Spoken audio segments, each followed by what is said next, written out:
जैसे मधुमक्खियों को देखो कैसे काम करती है, इसको इंटेलिजेंस कहते हैं। किसकी इंटेलिजेंस? नेचर की intelligence, not artificial intelligence, natural intelligence, not intelligence of a particular मधुमक्खी, कलेक्टिव इंटेलिजेंस। तो वहां कोई कॉन्फ्लिक्ट है ही नहीं, वहां सब कुछ एक सिंक्रोनाइज वे में हो रहा है, सब अपना अपना काम एफर्टलेसली कर रहे हैं, जिसमें सबका फायदा हो रहा है। उसमें ना मधुमक्खियों को कोई प्रॉब्लम है, ना फ्लावर्स को कोई प्रॉब्लम है। तो कहीं थोड़ी बहुत प्रॉब्लम दिख भी जाएगी, बट अगर सबके स्टैंड पॉइंट से देखोगे तो वो बुरा होता हुआ दिखता है एक छोटे लेवल पे नेचर में, बट ओवरऑल उसका भी फायदा होता है। इंटरेस्ट आ रहा है इस सब चीजों में? I am not sure, because you are all filled up with their own petty little thoughts, जो इधर उधर से कहीं से फीड कर लिए हैं माइंड में। स्पिरिचुअलिटी का मतलब समझते हो? कभी पूछते हो what is spirituality? To be free from your self.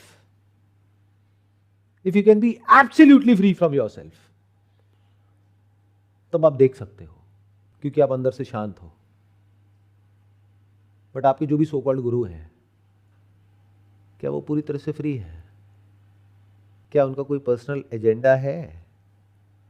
क्या उनको कुछ करना है दुनिया में, उनको या उनकी ऑर्गेनाइजेशन को? कुछ भी करना है तो they are filled with themselves. सोचा गया है वो कर्म है। एक होता है जो आप सोचते हो, एक होता है जो आप बोलते हो, एक होता है जो आप करते हो। करना इज नॉट इंपॉर्टेंट। अभी हमने देख लिया जानवरों के केस में, वो सब कुछ करते हैं लेकिन कर्म नहीं होता है। क्यों? क्योंकि सोचना नहीं है। बोलते हैं लेकिन कोई कर्म नहीं है। जानवर आपस में बोलते हैं लेकिन कोई कर्म नहीं है। क्यों? सोच नहीं है ना। सोच है भी तो ये नहीं है कि मैं ये हूं। तो कर्म मतलब क्या? थॉट जिसके सेंटर में मैं है। That is the essence of कर्म। तो बचपन से आज तक जो भी आपने किया वो आपका संचित कर्म है, वही प्रारब्ध है।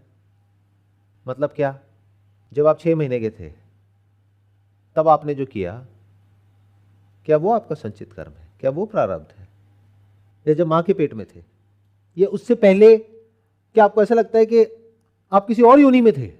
और इस पे एक बहुत बड़ा क्वेश्चन मार्क है। अगर उससे पहले आप किसी और योनि में थे तो scientifically it is not possible. In other words, आप थे तो क्या थे उन 84 लाख योनियों में से? मछली थे, पंछी थे, सांप थे, बिच्छू थे, चींटी थे, एकदम से इंसान बन गए। मतलब जो हमारी डीएनए की अंडरस्टैंडिंग है, साइंटिफिक जो भी अंडरस्टैंडिंग है, वो सबको बाईपास करके एकदम से मछली मरी, उसमें से कुछ निकला, और एकदम से कहीं कोई आदमी औरत कुछ कर रहे हैं शादी के बाद में, जो करते हैं, कहीं पहले भी करते हैं, तो वहां पर एकदम से आप प्रकट हो गए। क्या कमाल की कहानी है! इसके ऊपर मूवी बन सकती है।